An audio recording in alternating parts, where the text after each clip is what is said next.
അസ്സലാമു അലൈക്കും വറഹ്മത്തുള്ളാഹി തആല വബറകാതുഹു. ഷാമിൽ കിടക്കുന്ന ആ ഒരു കാഴ്ച കണ്ട് അതാ ഹംദ പൊട്ടിക്കരഞ്ഞു പോയി. യാ അല്ലാ, അതെ, അദ്ദേഹത്തിൻ്റെ അനക്കം നിന്നിരിക്കുന്നു. അതെ, രക്തം വാർന്ന് മരിച്ചതായിരിക്കും. എന്നെ രക്ഷപ്പെടുത്തുവാൻ ശ്രമിക്കുന്നതിനിടയിൽ ഒരുപാട് കുത്തു കിട്ടിയിട്ടുണ്ട്. റബ്ബേ, അല്ലാ, എന്തിനാ റഹ്മാനെ എനിക്ക് വേണ്ടി അദ്ദേഹം ത്യാഗം സഹിച്ചത്? എന്നെ കൊണ്ടുപോകണമെങ്കിൽ അങ്ങോട്ട് കൊണ്ടേക്കോട്ടെ. ഏറി വന്നാൽ മരണമല്ലേ ഉണ്ടാവുള്ളൂ. റബ്ബേ, അതായാൽ മതിയായിരുന്നു. പാവം ആ മനുഷ്യൻ, നല്ലവനായ ആ മനുഷ്യൻ, അതെ, വിശ്വസ്തനായ അദ്ദേഹം. അവൾ വിതുമ്പി കരഞ്ഞുകൊണ്ടിരുന്നു. എന്നാൽ അവളുടെ കൂടെ വന്ന ആ ആഫ്രിക്കൻ ആളുകൾ നേരെ അതാ അദ്ദേഹത്തെ കോരിയെടുക്കുന്നു. ആ കാഴ്ച അവൾക്ക് കാണുവാൻ കഴിഞ്ഞില്ല. റബ്ബേ, ഷാമിൽ ഇല്ല ഈ ലോകത്തോട്. അല്ലാ, അവൾ വിതുമ്പി കരഞ്ഞു. എന്നാൽ അവരതാ ഷാമിലിൻ്റെ മൂക്കിൻ്റെ അവിടെയും വായിൻ്റെ അവിടെയും കൈകൾ വെച്ച് നോക്കുന്നുണ്ടോ, ശ്വാസം ഉണ്ടോ എന്നറിയുവാൻ വേണ്ടിയിട്ട് നെഞ്ച് അമർത്തി നോക്കുന്നു. വേണ്ടെന്ന് പറയാൻ എനിക്ക് കഴിയുന്നില്ല. കാരണം അത്രക്ക് വേദന സഹിച്ചിട്ടാണ് മരിച്ചത്. എനിക്ക് വേണ്ടി ത്യാഗം സഹിച്ചതാണ് അദ്ദേഹം. റബ്ബേ, അല്ലാ, ഞാൻ എന്താ ചെയ്യുക റഹ്മാനെ? ഇനി അങ്ങോട്ട് കൊണ്ടുപോയി കല്ലാ. പാവമാണ്, പാവൻ, നല്ലൊരു മനുഷ്യനായിരുന്നു അദ്ദേഹം എനിക്ക് വേണ്ടി. റബ്ബേ, അവൾ പടച്ച റബ്ബിനോട് വിതുമ്പി കരഞ്ഞുകൊണ്ട് അതാ ദുആ ചെയ്യുകയാണ്. പെട്ടെന്ന് അതിൽപ്പെട്ട ഒരു ആഫ്രിക്കക്കാരൻ അവൻ്റെ നെഞ്ചമർത്തി കൊടുത്തപ്പോൾ എന്തോ അവർ തമ്മിൽ ആ ഭാഷയിൽ സംസാരിക്കുകയാണ്. പെട്ടെന്ന് അതിൽപ്പെട്ട ഒരാൾ അതാ ഷാമിലിനെ തോളിലേക്ക് ഇടുന്നു. എന്നാൽ മറ്റേ ആൾ അതാ ഹംദയോട് പറയുന്നു, വരൂ ഞങ്ങളുടെ പിന്നാലെ എന്ന് പറഞ്ഞു. അങ്ങനെ അതാ അവരുടെ ആ കൂട്ടത്തിലേക്ക് ഷാമിലിനെ കൊണ്ടുപോവുകയാണ്. റബ്ബേ, ഷാമിലിൻ്റെ ശരീരം എന്ത് ചെയ്യാനാണ് അവർ കൊണ്ടുപോകുന്നത്? റബ്ബേ, എന്നെ കൊണ്ടാണല്ലോ. പാവം ആ സാധുവിനും കുടുംബമുണ്ടാകും, ഉമ്മയുണ്ടാവും, ഉപ്പയുണ്ടാവും, അവർക്ക് വേണ്ടി കാത്തിരിക്കുന്നുണ്ടാകും. പാവം റബ്ബേ, എൻ്റെ കാരണം കൊണ്ടാണല്ലോ അദ്ദേഹത്തിന് സംഭവിച്ചത്. ഹംദക്ക് സങ്കടം സഹിക്കാൻ കഴിയുന്നില്ല. അവൾ കരഞ്ഞുകൊണ്ടിരിക്കുകയാണ്. എന്നാൽ അവരിൽപ്പെട്ട ഒരു വൃദ്ധയായ സ്ത്രീ ഷാമിലിൻ്റെ തലയിൽ എന്തോ ഒരു മരുന്നുണ്ടാക്കി ഒഴിച്ച് കൊടുക്കുകയോ എന്തോ ഒന്ന് ചെയ്യുന്നുണ്ട്. റബ്ബേ, എന്തിനാണ് ഞാൻ അതിനോട്, ആ ശരീരത്തിനോട് അനാദരവ് കാണിക്കുന്നത് എന്നവൾ വിചാരിക്കുകയായിരുന്നു. ഒരിക്കൽ പോലും തനിക്ക് ആ കുറ്റബോധം മായുന്നില്ലായിരുന്നു. റബ്ബേ, പഠിച്ചവനെ, എന്തിനാണ്? എന്നാൽ അതാ ഷാമിലിൻ്റെ നെഞ്ചവർ വല്ലാതെ തള്ളിക്കൊടുക്കുന്നു. പഠിച്ചവനെ, എന്തായിരിക്കും? കാലിലും കയ്യിലും പൊട്ടിയൊഴുകുന്ന ആ രക്തക്കറകളെല്ലാം അവർ തുടച്ചു. അവിടെ നല്ല രീതിയിൽ കെട്ടിക്കൊടുക്കുകയാണ് എന്തോ പച്ചില മരുന്നൊക്കെ വെച്ച്. ഒരു നിമിഷം അവൾ വിചാരിച്ചു, റബ്ബേ, ആട്ടവും അനക്കുമില്ലാത്ത ഈ ശരീരത്തിൽ എന്ത് കൊടുത്തിട്ടും എന്താ റബ്ബേ, ഇവർക്ക് അറിവില്ലായ്മ കൊണ്ടാണോ? എനിക്കറിയുന്നില്ല. എന്നാൽ പെട്ടെന്നതാ ഷാമിലിൻ്റെ ഹൃദയമിടിപ്പ് അവർക്ക് അറിയാനാവുന്നുണ്ട് എന്ന് തോന്നുന്നു. അവർ എല്ലാവരും കൂട്ടത്തോടെ അതാ സന്തോഷത്തോടെ ചിരിക്കുകയാണ് ചെയ്യുന്നത്. ഒരു നിമിഷം അവൾ വിചാരിച്ചു, റബ്ബേ, മനുഷ്യൻ്റെ ശരീരമാണ്, അതുകൊണ്ട് എന്തെങ്കിലും അവർ, അല്ലാ നീ കാക്ക്. പെട്ടെന്ന് അതാ അവളുടെ അരികിൽ വന്നിട്ട് പറയുന്നു, ഒരു കുഴപ്പവുമില്ല, നിങ്ങളുടെ ഭർത്താവിന് അതാ എല്ലാം റെഡിയാകുന്നുണ്ട്. അത് കേട്ടപ്പോൾ അവൾ ശരിക്കും ഞെട്ടിപ്പോയി. അല്ലാ, അവൾ പഠിച്ച റബ്ബിനെ ഒരുപാട് സ്തുതിച്ചു. അൽഹംദുലില്ലാ, പഠിച്ചവനെ. അവൾ പഠിച്ച റബ്ബിനോട് എത്രമാത്രം നന്ദി പറഞ്ഞു എന്ന് അറിയുന്നില്ല. അല്ലാ, അൽഹംദുലില്ലാ, നീ കാരുണ്യവാനാണല്ലാ, കരുണാനിധിയാണല്ലാ. എന്നാൽ അതാ പതുക്കെ ഷാമിൽ കണ്ണു തുറക്കുന്നു. അപ്പോഴൊക്കെ അവൻ്റെ വായിലേക്ക് അവരെന്തോ ഉറ്റിച്ചു കൊടുക്കുന്നുണ്ട്. ഒരു നിമിഷം ഷാമിൽ കണ്ണു തുറന്ന്, ഹംദ, ഹംദ, ഹംദ എവിടെ? അല്ലാ, മോളുടെ പേര് ഹംദ എന്നാണോ എന്നുള്ള രീതിയിൽ ഒരാൾ വന്ന് ചോദിച്ചു. അതെ, മോളെ വിളിക്കുന്നുണ്ട്. അങ്ങനെ അതാ അവൾ ഷാമിലിൻ്റെ അരികിലെത്തി.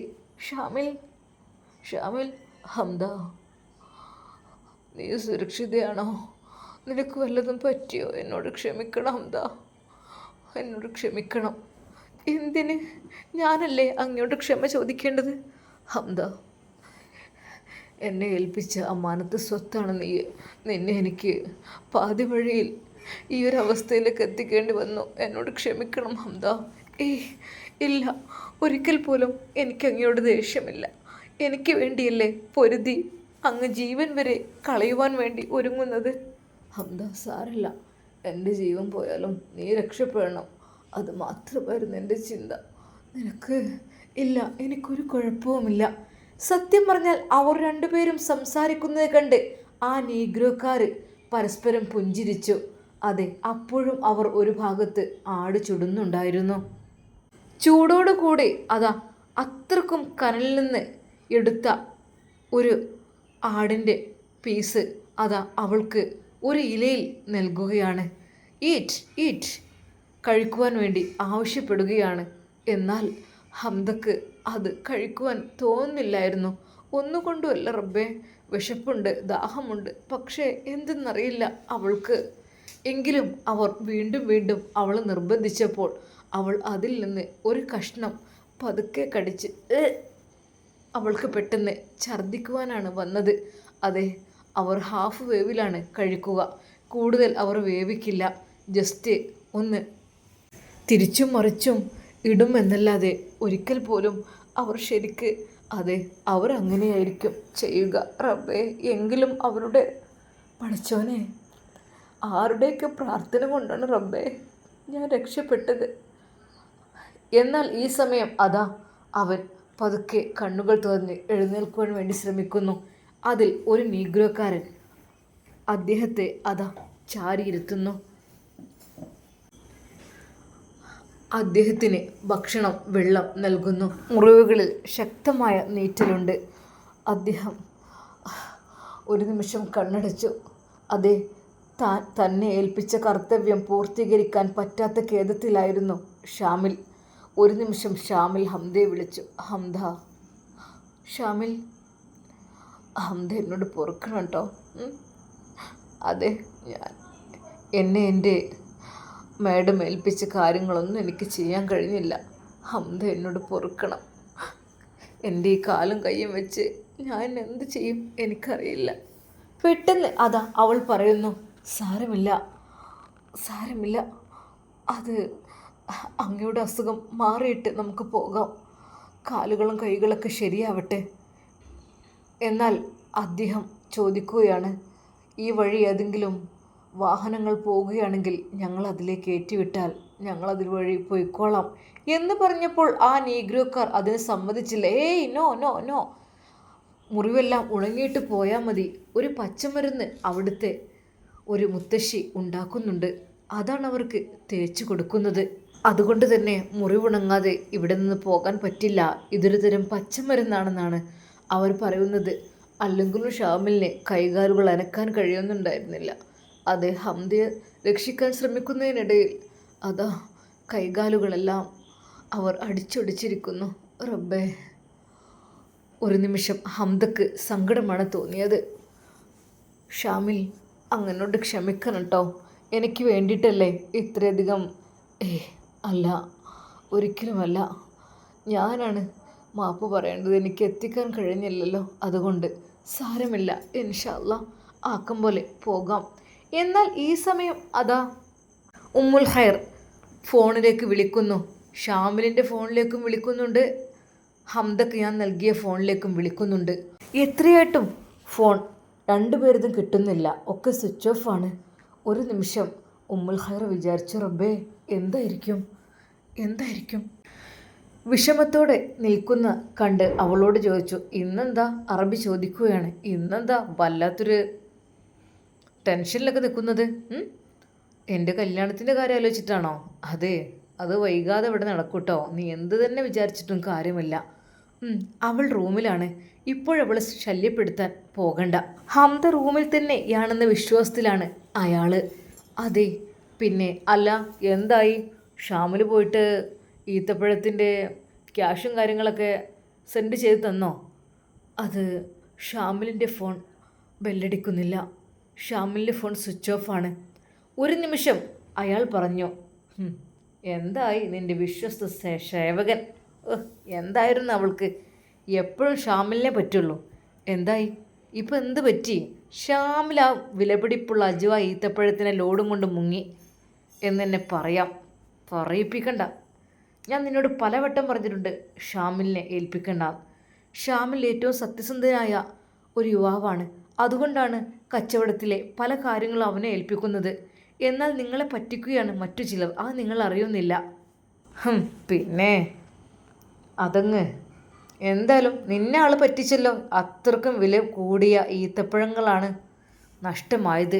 അതെ, എന്തൊക്കെ തന്നെയായാലും അതിൻ്റെ വില എനിക്ക് കിട്ടണം.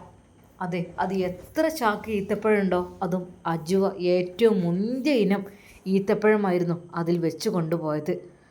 അത് എന്തായാലും വേണ്ടില്ല. അതിൻ്റെ പ്രതിഫലം അതെനിക്കിവിടെ കിട്ടിയിരിക്കണം. എനിക്ക് അതേ പറയാനുള്ളൂ. നിങ്ങൾ എന്തേ പറയുന്നത്? അവനെക്കുറിച്ചൊരു വിവരവുമില്ല. അത്രക്കും വലിയ മരുഭൂമി താണ്ടിക്കിടന്നാണ് അവന് പോകേണ്ടത്. നിങ്ങൾ ഇങ്ങനെ വാശി പിടിച്ചാൽ എങ്ങനെ? ഒന്നുമില്ലെങ്കിൽ മനുഷ്യൻ്റെ കാര്യമല്ലേ. ഇത്രയധികം നിങ്ങൾ ദുഷ്ടനാകാൻ പാടുണ്ടോ? അതൊന്നും എനിക്കറിയേണ്ട ആവശ്യമില്ല. എനിക്കെൻ്റെ മുതൽ കിട്ടണം, അതേ ഉള്ളൂ. പലിശയടക്കം കിട്ടണം. അവൻ നൈസായിട്ട് മുങ്ങിയെന്ന് തന്നെ പറയാം. എന്താണ്? അവളുടെ വിശ്വസ്തനായ ഒരാളായിരുന്നു ഷാമിൽ. ഇപ്പോൾ നമ്പറുമില്ല, വിളിയുമില്ല, ഒന്നുമില്ല. ഒരു നിമിഷം റബിച്ച് തന്നെ അത്ഭുതപ്പെടുകയാണ്. റബ്ബേ, രണ്ടുപേരുടെയും ഫോൺ നമ്പർ ഒരുപോലെ സ്വിച്ച് ഓഫ്. എന്താ റബ്ബേ ഇതിൽ? ഫുൾ റീചാർജ്, സിമ്മ്, കാര്യങ്ങളെല്ലാം കൊടുത്ത് ഫോണൊക്കെ കൊടുത്തതായിരുന്നു. പക്ഷേ എന്തത് പറ്റിയത്? രണ്ടുപേരുടെയും ഫോൺ സ്വിച്ച് ഓഫ്. അത്രക്കും വലിയ അജുവ ഈത്തപ്പഴങ്ങളുടെ ലോഡ്. സത്യം പറഞ്ഞാൽ അതാ ഉമ്മുൽ ഖൈറിനും എന്തൊക്കെയോ മനസ്സിനുള്ളിലേക്ക് കയറി വന്നു. എന്തായിടി, എല്ലാത്തിനും വിശ്വസ്തത പാലിച്ചിരുന്ന നിൻ്റെ ഷാമിൽ ഇപ്പം ഷാമിലുമില്ല, ലോഡുമില്ല. എൻ്റെ എല്ലാം നഷ്ടപ്പെട്ടു. അറബിക്ക് ദേഷ്യവും സങ്കടവും വന്നു. നേരേതാ അവളുടെ നേരെ കയർത്ത് വരുന്നു. ദേഷ്യം പിടിച്ചുകൊണ്ട് അയാൾ ഉമ്മുൽ ഖൈറിൻ്റെ അരികിലേക്ക് കൈ വീശിക്കൊണ്ട് വരുന്നു. എന്തുകൊണ്ട് നീ അവനെ അത് ഏൽപ്പിച്ചു? അല്പം വൈകിയപ്പോഴേ എനിക്കൊരു ഡൗട്ടുണ്ടായിരുന്നു. അർബാവ് കരുതി കൂട്ടിക്കൊണ്ട് ഒന്നും ചെയ്തതല്ല. പിന്നെ പടച്ച റബ്ബിൻ്റെ വിധി ഉണ്ടാവില്ലേ എല്ലാത്തിലും? അതെ, എൻ്റെയും ഹംദിയുടെയും നിക്കാഹാവുമ്പോഴത്തിന് ആ ലോഡ് ഇവിടെ തിരിച്ചെത്തണം. അതല്ല എങ്കിൽ അതിൻ്റെ ക്യാഷ് കിട്ടണം. പലിശയടക്കം എനിക്ക് കിട്ടണം. എൻ്റെയും ഹംദിയുടെയും നിക്കാഹിന് മുമ്പായിട്ട് അതെനിക്ക് കിട്ടിയേ തരൂ. അല്ലെങ്കിൽ നീ അതിന് ഉത്തരം പറയേണ്ടി വരും. അവളുടെ ഒരു ഷാമിൽ. അർബാവ്, അദ്ദേഹം വിശ്വസ്തനായ ഒരു സേവകനാണ്. അദ്ദേഹത്തിൻ്റെ അടുക്കൽ ഒരു കള്ളവും ചതിയും ഞാൻ കണ്ടിട്ടില്ല. ഇപ്പം മനസ്സിലായല്ലോ? കള്ളവും ചതിയും ഇല്ല പോലും. എന്തിനാടി നിങ്ങൾ തമ്മിൽ വല്ല ബന്ധമുണ്ടെങ്കിൽ അത് പറഞ്ഞൂടെ? എന്നാൽ അതാ ഉമ്മുൽ ഖൈറിനെ ഭർത്താവ് പൊതിരെ ചീത്ത പറയുന്നു. അതെ, നീയും അവനും ഒത്തിട്ടുണ്ടോ? അതും എനിക്ക് സംശയമുണ്ട്. അർബാവ്, നിങ്ങളില്ലാത്തത് പറയരുത്. എല്ലാം പടച്ച റബ്ബ് കാണുന്നുണ്ട്. എന്തൊരു ചതിയുണ്ട് നീയും അവനും തമ്മിൽ, എന്തൊരു കളിയുണ്ട്. സത്യം പറഞ്ഞാൽ അത് പറഞ്ഞപ്പോൾ ഉമ്മുൽ ഖൈറിന് വല്ലാത്ത ടെൻഷനാണ് തോന്നിയത്. അതെ റബ്ബേ, ഒരിക്കൽ പോലും വേണ്ടാത്തതിന് വേണ്ടിയിട്ടല്ല, ആ പെൺകുട്ടിയെ രക്ഷിക്കുവാൻ വേണ്ടി മാത്രമാണ്. അല്ലാതെ ഒരിക്കൽ പോലും ഞാനും അവനും. ഹേയ് പടച്ച റബ്ബേ, നീ കാണുന്നുണ്ടല്ലോ എല്ലാം. സത്യം പറഞ്ഞാൽ അതാ ഉമ്മുൽ ഖൈർ കരഞ്ഞു പോവുകയാണ് തൻ്റെ ഭർത്താവിൻ്റെ ആ ഒരു വാക്കുകൾ കേട്ട്. ഹംദയുമായുള്ള നിക്കാഹ് കഴിയുമ്പോഴേക്കും എനിക്ക് എല്ലാം ഇങ്ങോട്ടെത്തണം. അല്ല എങ്കിൽ നിന്നെ ഞാൻ വെച്ചേക്കില്ല, നോക്കിക്കോ. അത് കേട്ട് അവൾ കരഞ്ഞു പോയി. ക്രൂരനായ തൻ്റെ ഭർത്താവിൻ്റെ ആ ഒരു വാക്കുകൾ കേട്ടിട്ട്. അതെ, ഹംദ, അതാണ് അയാളുടെ ലക്ഷ്യം. എന്നാൽ ഹംദ ഇവിടെ ഇല്ല എന്നുള്ളത് അയാൾ അറിഞ്ഞിട്ടില്ല. അറിഞ്ഞു കഴിഞ്ഞാൽ റബ്ബേ എന്നെ കൊല്ലും, അതെനിക്ക് ഉറപ്പുണ്ട്. അതെ, അവളുടെ കൂടെ ജീവിക്കാൻ വേണ്ടിയിട്ട്. ചെറിയ പെൺകുട്ടിയുടെ സൗന്ദര്യത്തിൽ ആകൃഷ്ടനായ അയാൾ ഒന്നിനും മടിക്കാത്തതാണ്. ഉമ്മുൽ ഖൈർ അതാലോചിച്ച് കരഞ്ഞു. നീ വല്ലാതെ മുതിരക്കള്ളിനൊന്നും ഒഴുക്കണ്ട. അതെ, എനിക്കെൻ്റെ മുതലും പലിശ അടക്കം കിട്ടണം. അവളുടെ ഒരു ഷാമിലും. വീണ്ടും അവനെ കുറ്റപ്പെടുത്തുന്ന രീതിയിലായിരുന്നു അറബി അവളോട് സംസാരിച്ചത്. എത്ര പ്രതീക്ഷയായിരുന്നു, എന്തൊക്കെയായിരുന്നു വിചാരിച്ചിരുന്നത്. അതെല്ലാം എൻ്റെ ലക്ഷക്കണക്കിന് രൂപയുടെ സ്വത്ത് എനിക്ക് കിട്ടണം, അതേ എനിക്കുള്ളൂ പറയാൻ. ബീവിയെ അത്യധികം വേദനിപ്പിച്ചുകൊണ്ടാണ് അവർ സംസാരിക്കുന്നത്. എന്നാൽ ഉമ്മുൽ ഖൈർ എന്ത് ചെയ്യാൻ, ഓരോ വിധിയല്ലേ. അവൾ പടച്ച റബ്ബിനോട് കരഞ്ഞ് ദുആ ചെയ്തു. റബ്ബേ, ഷാമിൽ എവിടെയാണെങ്കിലും എന്നെ ഒന്ന് വിളിക്കുവാൻ തോന്നണേ അല്ലാ. പടച്ച റബ്ബിനോട് കരഞ്ഞുകൊണ്ട് അതാ ഉമ്മുൽ ഖൈർ പ്രാർത്ഥിക്കുന്നു. ഇൻഷാ അല്ലാ നമുക്കിതിൻ്റെ ബാക്കി ഭാഗം നാളെ കാണാം. അതുവരേക്കും എല്ലാവർക്കും അസ്സലാമു അലൈക്കും വറഹ്മത്തുള്ളാഹി തആല വബറകാതുഹു.